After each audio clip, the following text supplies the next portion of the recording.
వైష్ణవి ప్రసాద్ గారికి గోసేవ చేయడం అంటే చాలా ఇష్టం. ఈ గోవుల్ని, ఈ ఆవుల్ని సొంత బిడ్డల్లాగా ఆయన చూసుకుంటారు. సో అక్కడికి కూడా నేను వచ్చాను. ఒకసారి లోపలికి వెళ్దాం. నమస్తే అండి. ఏంటి మీ ఫ్యామిలీ మెంబర్స్ లాగా వీటిని చూసుకుంటారట? అంటే మనం ఎంత అభిమానిస్తే దానికి రెండింతలు ప్రేమ కురిపిస్తాయి. ఓకే, వీటికి పేర్లు కూడా పెట్టారా ఏంటి? దీని పేరు ఇప్పుడు సాకేత్. సాకేత్ పిలిస్తే పలుకుతాయా? ఇది మాధవ్. ఇంకా మాధవ్ కావాలి ఇప్పుడే అవుతున్నాయి. ఇది మాధవ్. ఇప్పుడు ఇది చూడండి, దీని పేరు నక్షత్ర.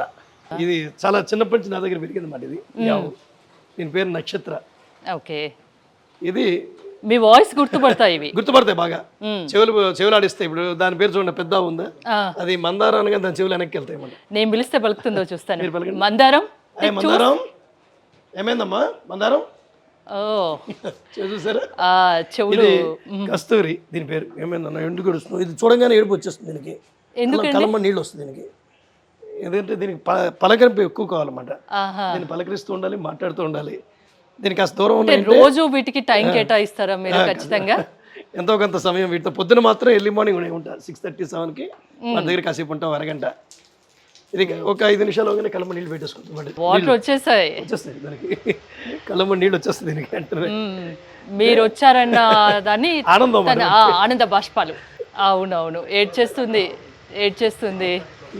అంటే మీరు పలకరించగానే అది మీ మాట విని దానికి ఎందుకు ఏడుస్తున్నావు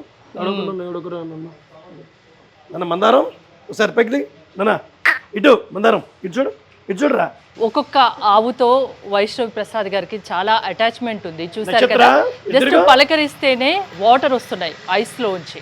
సో అంత ఆప్యాయంగా వీటిని చూసుకుంటున్నారు వైష్ణవి ప్రసాద్ గారు.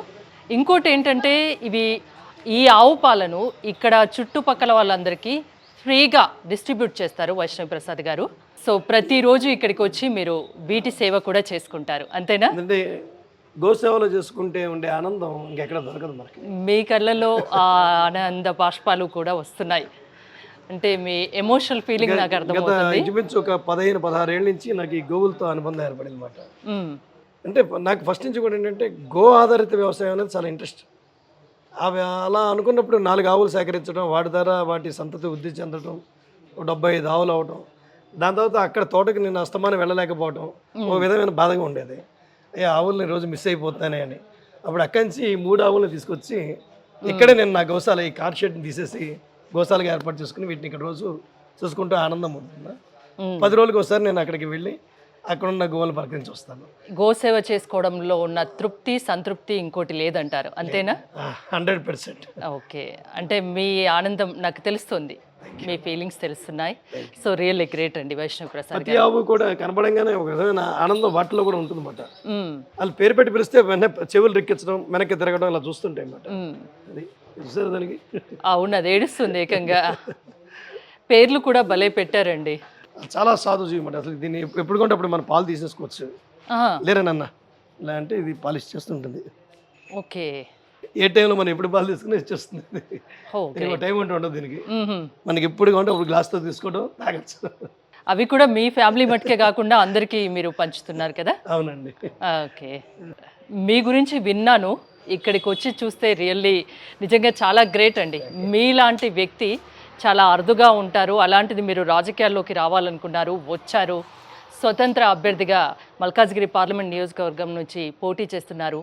మీ మంచి మనసుకి అంతా మంచి జరగాలి, మీరు అనుకున్నట్టు విజయం సాధించాలని కోరుకుంటున్నాను. Thank you.